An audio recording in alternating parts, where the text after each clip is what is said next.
ಎಲ್ರಿಗೂ ನಮಸ್ಕಾರ. ಇವತ್ತಿನ ಝೀರೋದ ಮಾರ್ಕೆಟ್ಸ್ನ ದ ಡೈಲಿ ಬ್ರೀಫ್ ಎಪಿಸೋಡಲ್ಲಿ ನಿಮ್ಗೋಸ್ಕರ 2 ಟಾಪಿಕ್ಸ್ ಅನ್ನ ನಾನು ತಗೊಂಡು ಬಂದಿದ್ದೀನಿ.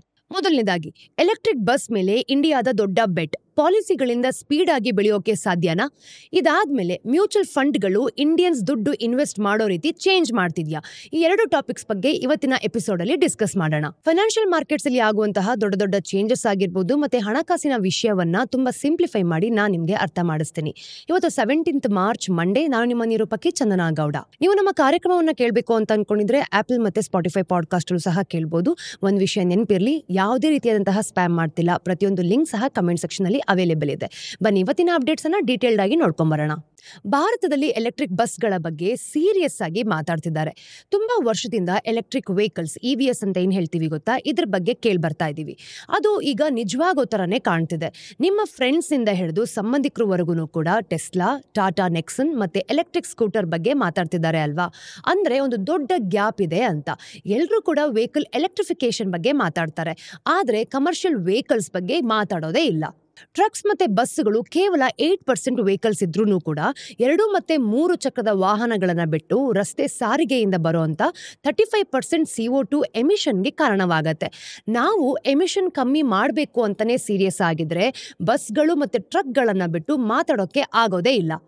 ಇತ್ತೀಚಿನ ರಿಸರ್ಚ್ ರಿಪೋರ್ಟ್ ಪ್ರಕಾರ ಎಲೆಕ್ಟ್ರಿಕ್ ಬಸ್ಗಳ ಬಗ್ಗೆ ಯೋಚನೆ ಮಾಡಲೇಬೇಕು ಅಂತ ಹೇಳಿರೋದು. ಈ ಸೆಕ್ಟರ್ಗೆ ಜಾಸ್ತಿ ಗಮನ ಕೊಡಬೇಕು.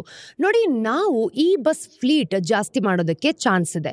ಮತ್ತೆ ಈ ಸೆಗ್ಮೆಂಟ್ಗೆ ಗೌರ್ಮೆಂಟ್ ತುಂಬಾ ಸಹಾಯ ಮಾಡ್ತಿದೆ ಕೂಡ. ಆದ್ರೆ ಇದಕ್ಕೆ ಅದರದೇ ಆದ ಚಾಲೆಂಜಸ್ಗಳು ಕೂಡ ಇದೆ.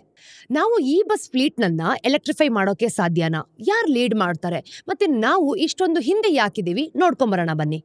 ಪ್ರಪಂಚದಲ್ಲಿ ಈ ಬಸ್ಗಳು ಯಾವ ರೀತಿ ಇದೆ? ಕಮರ್ಷಿಯಲ್ ವೆಹಿಕಲ್ಸ್ ಅಲ್ಲಿ ಬಸ್ಗಳು ಎಲೆಕ್ಟ್ರಿಫಿಕೇಶನ್ ಕಡೆಗೆ ಲೀಡ್ ಮಾಡ್ತಿದೆ. ಯಾಕೆ ಅಂತ ನೋಡೋದಕ್ಕೆ ಸುಲಭ ಇದೆ ನೋಡಿ. ಬಸ್ಗಳು ಫಿಕ್ಸ್ಡ್ ರೂಟ್ ಟೈಮ್ ಟೇಬಲ್ ಪ್ರಕಾರ ಹೋಗುತ್ತೆ ಅಲ್ವಾ? ನಿಮ್ಮ ಬಸ್ ಶೆಡ್ಯೂಲ್ ನಲ್ಲಿ ಈ ಚಾರ್ಜಿಂಗ್ ಟೈಮ್ ಪ್ಲಾನ್ ಅನ್ನ ಮಾಡ್ಕೊಳ್ಬಹುದು. ಹಾಗೆ ಟ್ರಕ್ಸ್ಗಿಂತ ಬಸ್ಗೆ ಲಾಂಗ್ ಟರ್ಮ್ ಇನ್ವೆಸ್ಟ್ಮೆಂಟ್ ಮಾಡೋದಕ್ಕೆ ಈಸಿ ಆಗುತ್ತೆ. ಬಸ್ ಎಲೆಕ್ಟ್ರಿಫಿಕೇಶನ್ಗೆ ಗೌರ್ಮೆಂಟ್ ದುಡ್ಡನ್ನ ಕೊಡುತ್ತೆ, ಅದು ಸಬ್ಸಿಡಿ ಮೂಲಕ ಅಥವಾ ಟ್ರಾನ್ಸ್ಪೋರ್ಟ್ ನೆಟ್ವರ್ಕ್ ಅಂತ ಏನಿರುತ್ತೆ ಗೊತ್ತಾ, ಅವರೇ ರನ್ ಮಾಡೋದ್ರಿಂದ ಲಾಂಗ್ ಟರ್ಮ್ ಪ್ಲಾನ್ ಮಾಡ್ಬೋದು. ಮತ್ತೆ ಅವ್ರ ಹತ್ರ ಜಾಸ್ತಿ ದುಡ್ಡು ಸಹ ಇರತ್ತೆ. ಇದರ ರಿಸಲ್ಟ್ಸ್ ಚೆನ್ನಾಗಿ ಗೊತ್ತಿದೆ. ಪ್ರಪಂಚದಲ್ಲಿ ಟ್ರಕ್ಸ್ಗಿಂತ ಈ ಬಸ್ ಸೇಲ್ಸ್ ಜಾಸ್ತಿ ನಡೀತಿದೆ ನೋಡಿ. ಬೆಲ್ಜಿಯಂ, ನಾರ್ವೆ ಮತ್ತೆ ಸ್ವಿಟ್ಜರ್ಲ್ಯಾಂಡ್ ಅಂತಹ ಕೆಲವು ಯುರೋಪಿಯನ್ ಕಂಟ್ರೀಸ್ಗಳನ್ನ ನಾವು ನೋಡಿದಾಗ ಈಗಾಗಲೇ ಅರ್ಧಕ್ಕಿಂತ ಜಾಸ್ತಿ ಬಸ್ ಫ್ಲೀಟ್ನನ್ನ ಎಲೆಕ್ಟ್ರಿಫೈ ಮಾಡಿದ್ದಾರೆ. ಚೈನಾ ಕೂಡ ಮಾಡ್ತಾ ಇದೆ. ಚೈನಾ ಒಂದು ಇಂಟ್ರೆಸ್ಟಿಂಗ್ ಕೇಸ್. ಶ್ರೀಮಂತ ದೇಶಗಳು ಎಲೆಕ್ಟ್ರಿಫಿಕೇಶನ್ ಕಡೆಗೆ ಹೋದ್ರೂ ಕೂಡ ಚೈನಾ ಬೇಗನೆ ಹೊರಟೋಯ್ತು.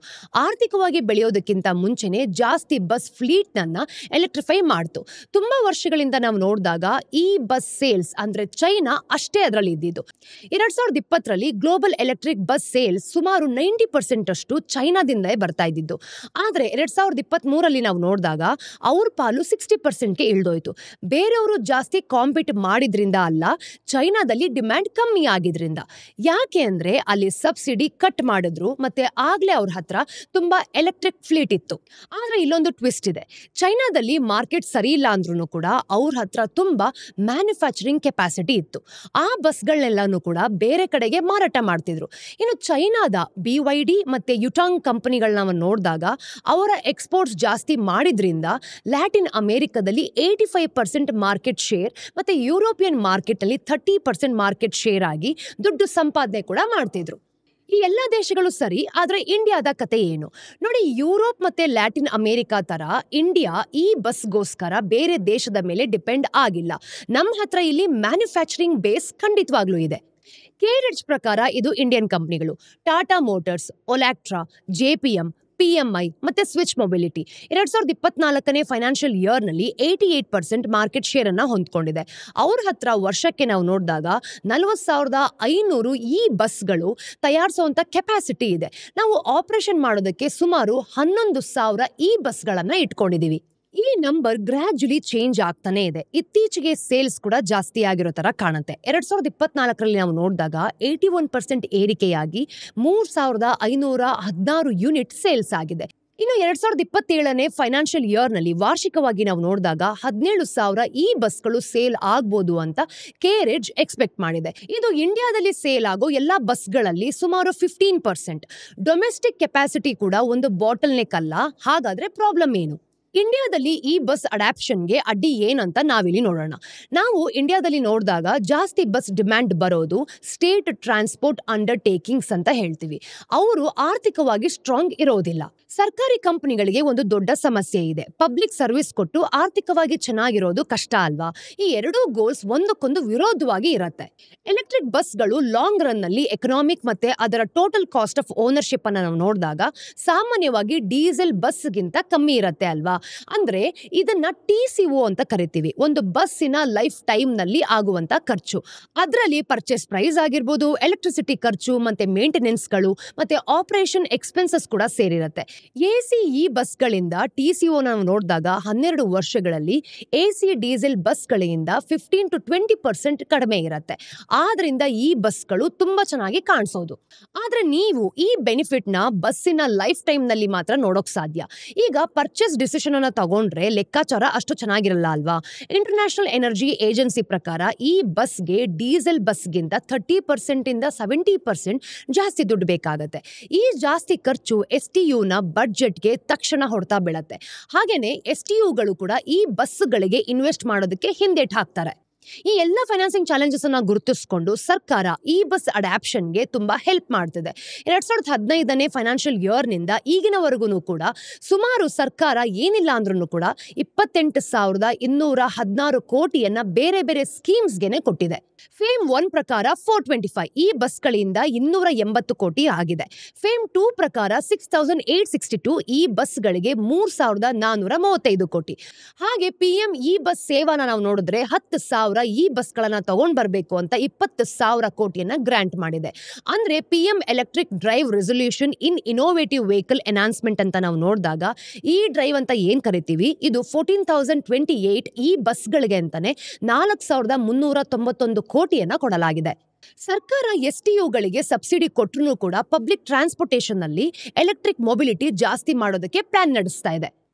ಸಬ್ಸಿಡಿ ಜೊತೆಗೆ ರಿಯಲ್ ಗೇಮ್ ಚೇಂಜ್ ಅಂದ್ರೆ ಏನ್ ಗೊತ್ತಾ? ಗ್ರಾಸ್ ಕಾಸ್ಟ್ ಕಾಂಟ್ರಾಕ್ಟ್, GCC ಅಂತ ಕರಿತೀವಿ. ಈ ಮಾಡೆಲ್ ನ ತಗೊಂಡ್ ಬಂದಿರೋದು.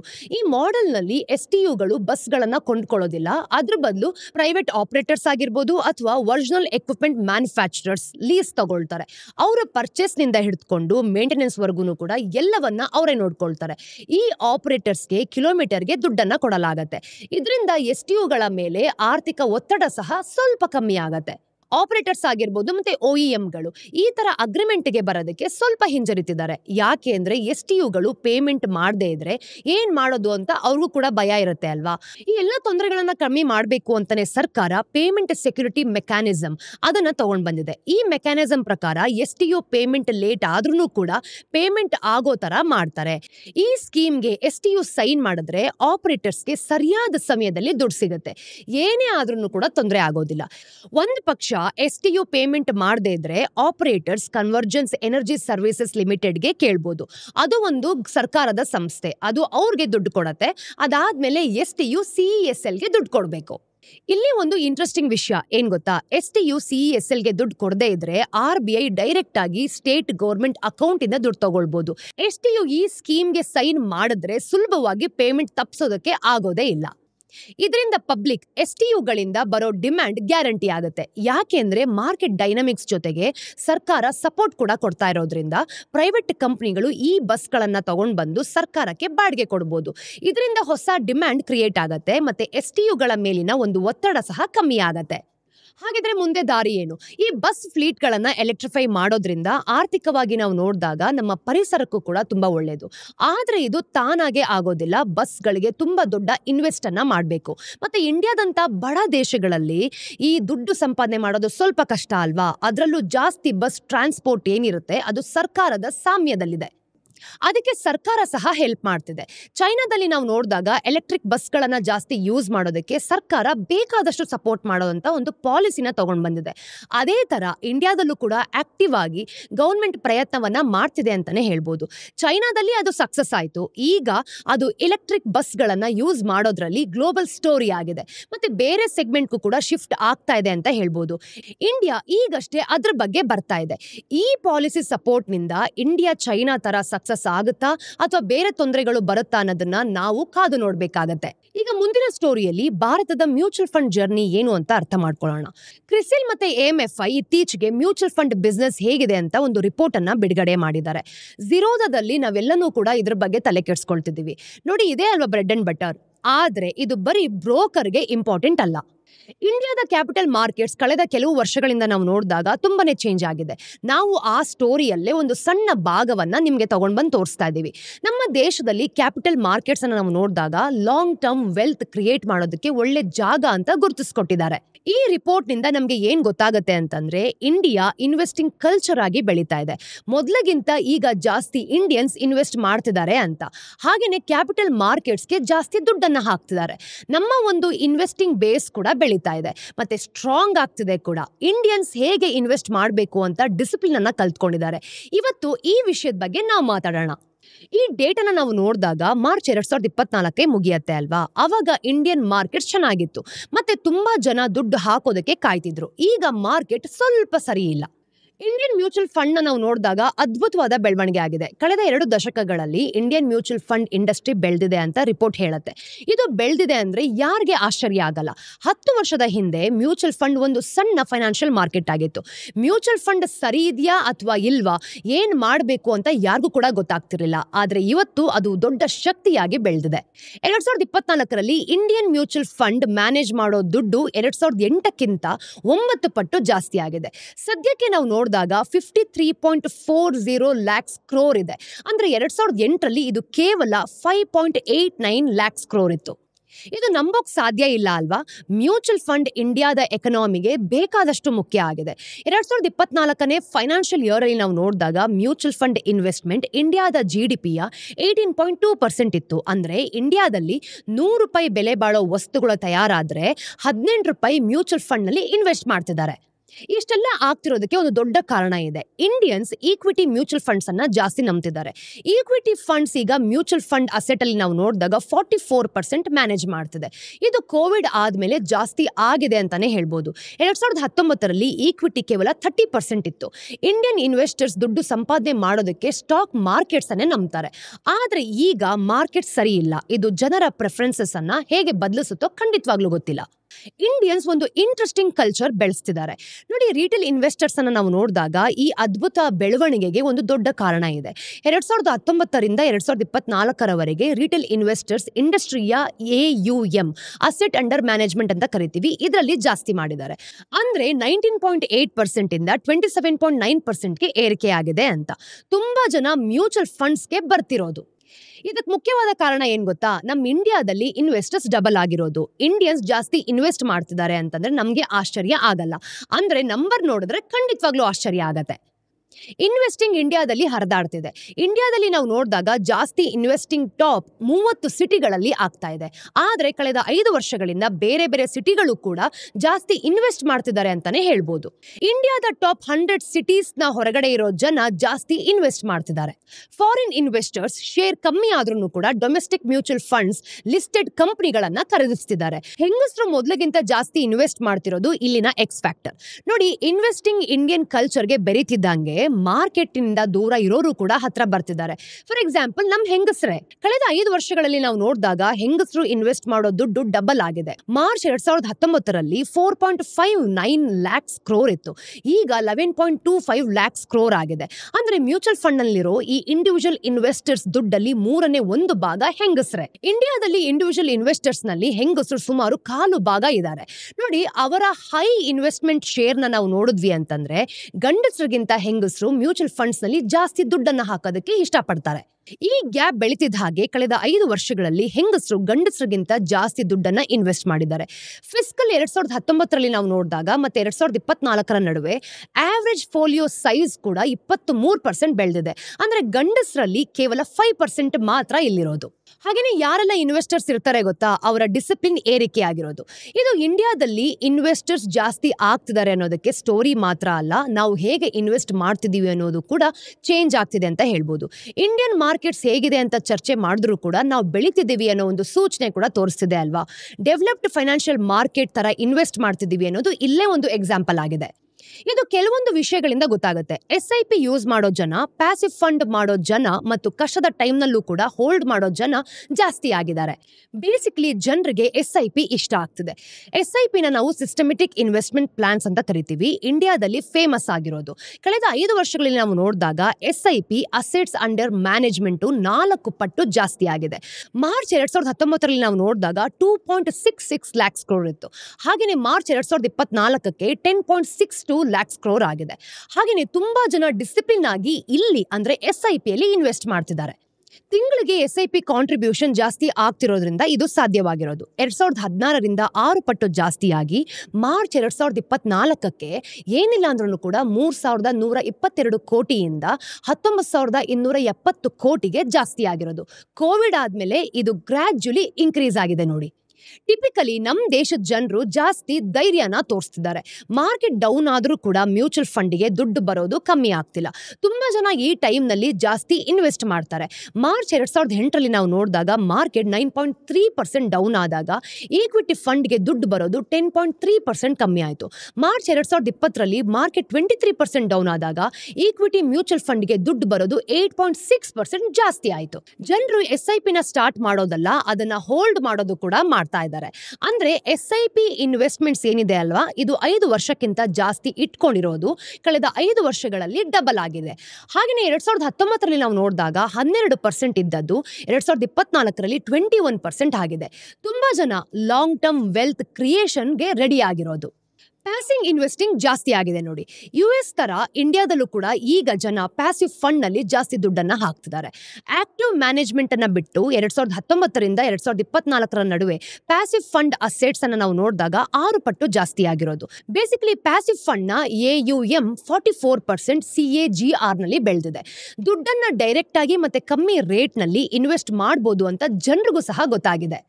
ನಾವು 5 ವರ್ಷದ ಹಿಂದೆ ನೋಡಿದಾಗ ಮ್ಯೂಚುವಲ್ ಫಂಡ್ಸ್ ನಲ್ಲಿ ಇನ್ವೆಸ್ಟ್ ಮಾಡ್ತಿದ್ದ ಪ್ರತಿ 17 ರೂಪಾಯಿಗೆ ಕೂಡ ಪ್ಯಾಸಿವ್ ಫಂಡ್ಗೆ 1 ರೂಪಾಯಿ ಸಿಕ್ತಿತ್ತು. ಈಗ ಪ್ರತಿ 6 ರೂಪಾಯಿಗೆ 1 ರೂಪಾಯಿ ಸಿಗ್ತಾ ಇದೆ. ಮೆಚೂರ್ ಮಾರ್ಕೆಟ್ಸ್ ತರ ಇಂಡೆಕ್ಸ್ ಫಂಡ್ಗೆ ದುಡ್ಡು ಜಾಸ್ತಿ ಹೋಗ್ತಿರೋದು. SIP ಮೂಲಕ ನಾವು ನೋಡಿದಾಗ ಇಂಡೆಕ್ಸ್ ಫಂಡ್ಗೆ ದುಡ್ಡು ಹಾಕೋದು ಕಳೆದ 5 ವರ್ಷಗಳಲ್ಲಿ 29 ಪಟ್ಟು ಹೆಚ್ಚಾಗಿದೆ. HNIs ಈ ಟ್ರೆಂಡ್ ಏನಿದೆ ಇದನ್ನ ಸೆಟ್ ಮಾಡ್ತಿದ್ದಾರೆ. ಪ್ಯಾಸಿವ್ ಫಂಡ್ ನಲ್ಲಿ HNI AUM 2019ರಿಂದ ಮತ್ತು 2024ರ ನಡುವೆ 56 ಪಟ್ಟು ಬೆಳೆದಿದೆ. ಇದರಲ್ಲಿ ತುಂಬಾ ದೊಡ್ಡ ETFಗೆ ಹೋಗಿರೋದು. ಕೋವಿಡ್ ಆದ್ಮೇಲಂತೂ ಇಂಡಿಯಾದಲ್ಲಿ ಇನ್ವೆಸ್ಟಿಂಗ್ ಕಂಪ್ಲೀಟ್ಲಿ ಚೇಂಜ್ ಆಗಿದೆ ನೋಡಿ. ಇದು ಸಣ್ಣ ಸ್ಯಾಂಪಲ್ ಅಷ್ಟೇ. ರಿಪೋರ್ಟ್ ಅಲ್ಲಿರೋ ಎಲ್ಲ ವಿಷಯಗಳ ಬಗ್ಗೆ ಮಾತಾಡ್ತಾ ಹೋದ್ರೆ ಇದು ದೊಡ್ಡ ವಿಷಯವಾಗತ್ತೆ. ಕೋವಿಡ್ ಆದ್ಮೇಲೆ ಇಂಡಿಯಾದಲ್ಲಿ ಕ್ಯಾಪಿಟಲ್ ಮಾರ್ಕೆಟ್ಸ್ ಕಂಪ್ಲೀಟ್ಲಿ ಬದಲಾಗಿದೆ. ಮೊದಲಿಗಿಂತ ಈಗ ಇದು ತುಂಬಾ ದೊಡ್ಡದಾಗಿದೆ, ಹಾಗೆ ಆಕ್ಟಿವ್ ಆಗಿದೆ ಕೂಡ. ಭುವನ್ ಇದ್ರ ಬಗ್ಗೆ ಮೊದಲೇ ಬರೆದಿದ್ದಾರೆ. ತುಂಬಾ ಜನ ಇದನ್ನ ನೆಗೆಟಿವ್ ಆಗಿ ನೋಡ್ತಾರೆ. ಮಾರ್ಕೆಟ್ ನಲ್ಲಿ ಸಮಸ್ಯೆ ಇದೆ ಮತ್ತೆ ತುಂಬಾ ಜನ ದುಡ್ಡು ಕಳೆದುಕೊಳ್ತಾರೆ ಅಂತಾನು ಕೂಡ ಅನ್ಕೊಳ್ಬಹುದು. ಅದು ನಿಜಾನೇ, ಆದ್ರೆ ಸ್ಪೆಕ್ಯುಲೇಷನ್ಸ್ ಮತ್ತೆ ಇನ್ವೆಸ್ಟ್ಮೆಂಟ್ ಜೊತೆಲಿ ಹೋಗುತ್ತೆ ಅಂತಾನೆ ಹೇಳ್ಬೋದು ಅಲ್ವಾ. ಇಂಡಿಯನ್ಸ್ ಈಗ ಜವಾಬ್ದಾರಿಯಿಂದ ಇನ್ವೆಸ್ಟ್ ಮಾಡೋದಕ್ಕೂ ಕೂಡ ಕಲ್ತಿದ್ದಾರೆ. ರಿಸ್ಕ್ ತಗೊಳ್ಳೋದಾಗಿರ್ಬೋದು, ಫೈನಾನ್ಷಿಯಲ್ ಡಿಸಿಪ್ಲಿನ್ ಮೇಂಟೈನ್ ಮಾಡೋದಾಗಿರ್ಬೋದು, ಮತ್ತೆ ಕಷ್ಟ ಬಂದಾಗ ಧೈರ್ಯದಿಂದ ಇರೋದನ್ನು ಕೂಡ ಕಲ್ತಿದ್ದಾರೆ. ಇದೆಲ್ಲ ತುಂಬಾ ಒಳ್ಳೆ ವಿಷಯ ಅಲ್ವಾ. ಇದರಿಂದ ನಮ್ಮ ಎಕನಾಮಿ ಬೆಳೀತಿದೆ ಅಂತ ನಮಗೂ ಕೂಡ ಗೊತ್ತಾಗತ್ತೆ ನೋಡಿ. ಇದು ಇವತ್ತಿನ ಸ್ಟೋರೀಸ್ ನ ಅಪ್ಡೇಟ್. ಟಿಡ್ಬಿಟ್ಸ್ ಏನು ಅಂತ ನೋಡ್ಕೊಂಬರೋಣ. ನಂಬರ್ 1, ಫೆಬ್ರವರಿಯಲ್ಲಿ ಭಾರತದ ರೀಟೇಲ್ ಇನ್ವೆನ್ಷನ್ಸ್ ಅನ್ನು ನೋಡಿದಾಗ 3.61%ಗೆ ಇಳಿದೋಗಿದೆ. ಅಂದ್ರೆ ಜನವರಿಯಲ್ಲಿ 6% ಇದ್ದ ಈ ಫುಡ್ ಇನ್ಫ್ಲೇಷನ್ 3.7%ಗೆ ಇಳಿದಿರೋದ್ರಿಂದ ಇದು ಸಾಧ್ಯವಾಗಿದೆ ಅಂತ ಹೇಳ್ಬೋದು. ತರಕಾರಿಗಳ ಬೆಲೆ 1.07%, ಬೇಳೆಕಾಳುಗಳ ಬೆಲೆ 0.35% ಮತ್ತೆ ಮೊಟ್ಟೆಗಳ ಬೆಲೆ 3.01% ಅಷ್ಟು ಕಡಿಮೆ ಆಗಿದೆ. ಆದ್ರೆ ಎಡಿಬಲ್ ಆಯಿಲ್ಸ್ 16.36% ಮತ್ತೆ ಹಣ್ಣುಗಳು 14.82% ಅಷ್ಟು ಏರಿಕೆಯಾಗಿದೆ. ಇನ್ನು ರೂರಲ್ ಇನ್ಫ್ಲೇಷನ್ ನಾವು ನೋಡಿದಾಗ 4.59% ಇಂದ 3.79% ಅಷ್ಟು, ಅರ್ಬನ್ ಇನ್ಫ್ಲೇಷನ್ ಅನ್ನು ನೋಡಿದಾಗ 3.87% ಇಂದ 3.32% ಅಷ್ಟು ಇಳಿದೋಗಿದೆ. ಜನವರಿಯಲ್ಲಿ ಇಂಡಸ್ಟ್ರಿಯಲ್ ಔಟ್ಪುಟ್ ಗ್ರೋತ್ ಕೂಡ 5.01%ಗೆ ಏರ್ಕೊಂಡಿದೆ.